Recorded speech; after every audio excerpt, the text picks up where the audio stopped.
Great, so I really enjoyed this course assignment. I think this is absolutely fantastic. You are creating your own shot, you're conceptualizing a VFX shot, anything that you want. The shot must be filmed with a DSLR or a cell phone.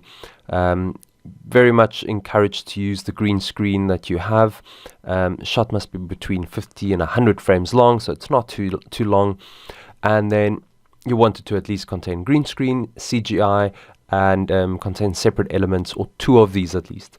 So level 1 is to create a VFX breakdown, to do a quick storyboard of the different elements, a floor plan of all the elements, to set up a lens distortion chart if you haven't already done so, to shoot it, and to shoot the background and reference video. And then keep the camera static here. We're not going to move cameras yet. Shoot all on-set references you'll need, including HDRIs, references, lighting information, textures, clean plates, anything else that you can think of, and fill out the camera data report. So this, of course, is the report that you fill out after you've shot, and the VFX breakdown is, of course, the planning document. Dump all of this and organize it neatly, and then for level 2 you can actually complete your shot, but it's not required. Great, so let's have a look at what you've supplied. We have the breakdown sheet, we have some storyboards, some photos. I think this might be the panorama.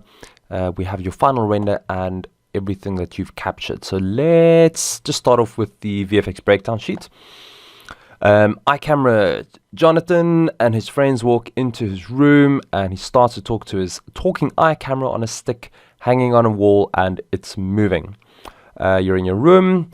You're in this place, which of course I cannot pronounce, and just for you to have a nice laugh at me, I'll try it. Velenhaag, Studentheim.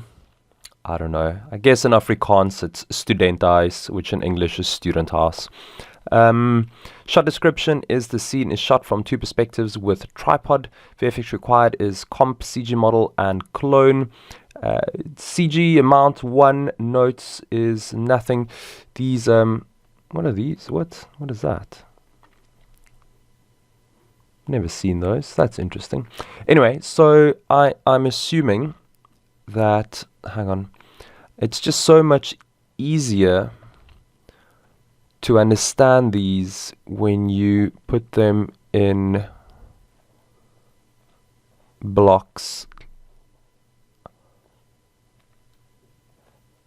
because I found myself just giving the wrong feedback if they're not in blocks,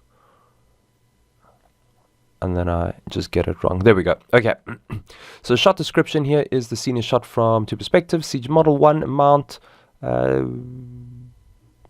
You see this, it gets confusing. Anyway, plates production, shoot Jonathan standing two places in same take, iCamera, and so I guess you're going to rotor those two and combine them, and you have the CG iCamera special VFX requirement, none, because you're rotoring, you don't need a green screen. Methodology is comp the iCamera CG model and shoot Jonathan standing at two places in the same take, and comp them together so it looks like it's two guys. Okay, so this over here though, this won't be iCamera CG model. This would be like you need HDRI, and you need some references, and you need some textures. No, you don't need textures. I think that would probably be it. So these are the details that you need. These are the things that you need to grab on set in order to make the shot work. Alright, so let's have a look at everything that you have supplied. Let's quickly grab and go in here. So this was take 1.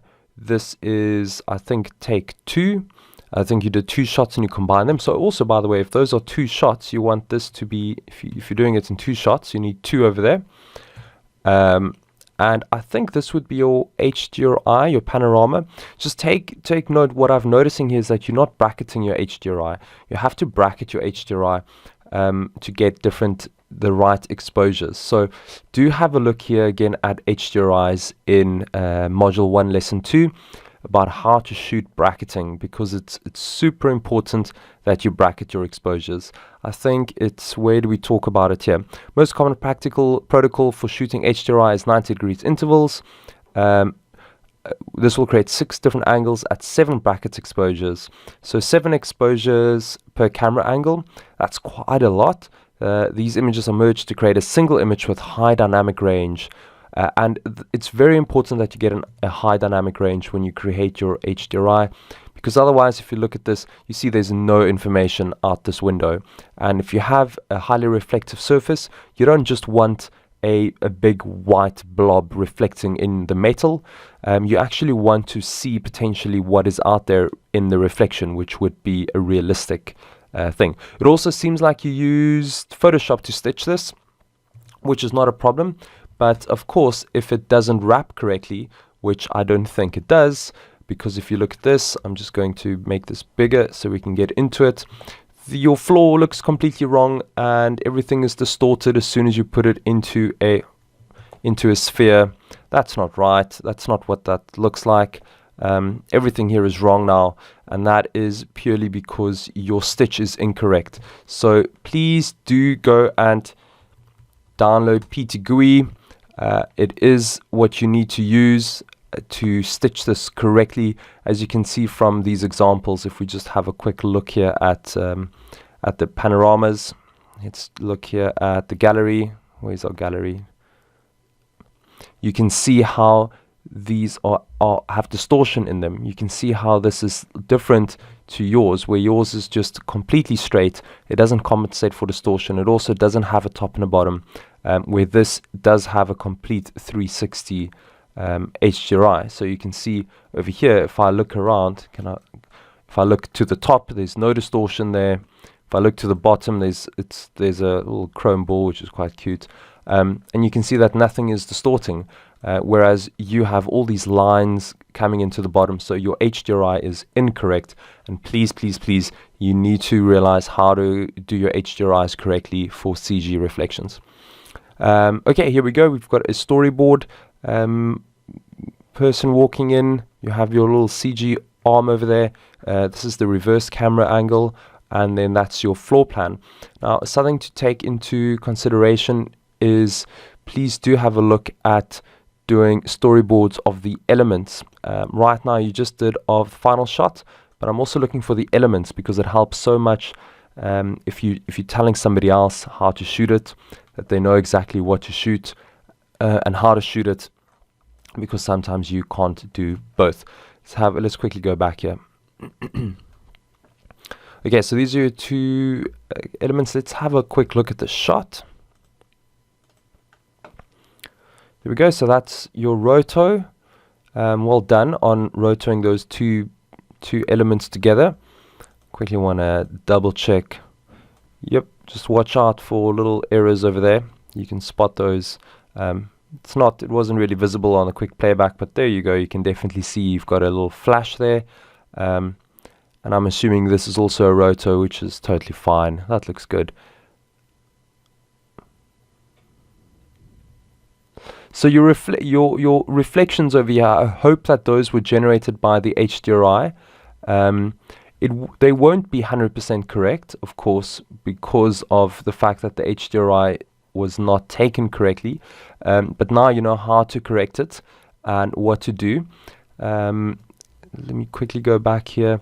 I do want to quickly talk about lens distortion charts. You did not shoot them. I really would have liked to have seen your lens distortion charts there. And also lighting information, textures, and so on. I mean, there's no textures needed for this, but okay. Camera report. I don't have a camera report from you. You really need to do camera reports, and there's still the best way to do it. Have a look at Module 2, Lesson 2. It's just having a look here at camera reports.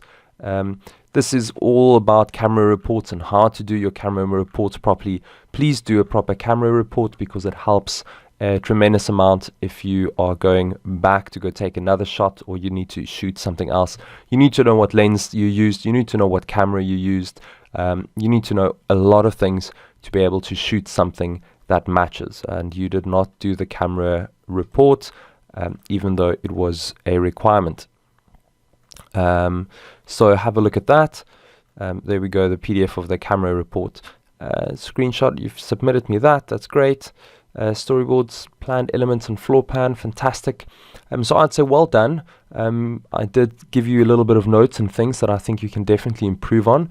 The way that you're shooting your HDRI and doing your camera data report sheet, I would say, are the two biggest things to have a look at.